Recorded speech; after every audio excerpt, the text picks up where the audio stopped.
increase. And we always watch the manufacturing numbers. We learned how to watch certain numbers on the job report, and manufacturing and healthcare jobs were two jobs that we always watched. They were great indicators for us. We also watched what was happening with small businesses, and we know this is important because the president has been working really hard to grow small businesses in America, because 2 out of every 3 jobs in America are created by small businesses.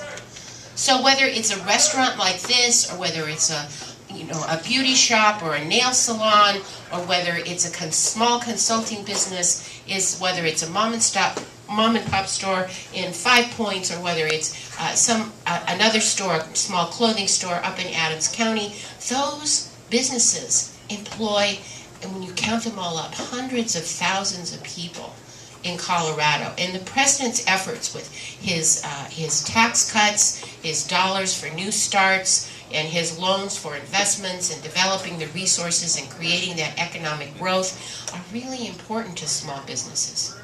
And, we take a look at that other candidate, and he's more on fees for small businesses.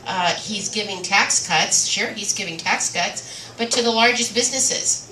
He doesn't see the value, the importance of growing our middle class. He thinks it's a top-down strategy, that if we do that, if we continue what the Bush years created, that somehow is going to be the panacea for our economic woes. And we know that's not true. We've seen the jobs chart. I know you pass around that job chart all the time.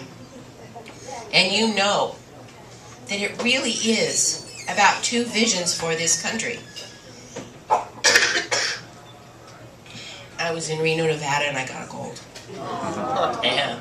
So we know that it is 2 visions. We know one that's building a strong economy from the middle class out, or Romney economics, who believe that it is from the top down. We don't believe that. And at this convention, you're going to hear the president talk about the president's vision for moving forward. He's going to talk about how we're going to work with the middle class. He's going to talk about recovery for America. And when you think about all that we've done together with him over the last 4 years, the Affordable Care Act, number 1, for so many families. How brave he was, how forceful he was in the face of all odds. He stood for the Affordable Care Act because he cared about you, he cared about me, he cared about my daughter, Graciela, he cared about your children, he cared about our parents. He wasn't ready to make Medicare voucher care, as we've heard from the Republicans.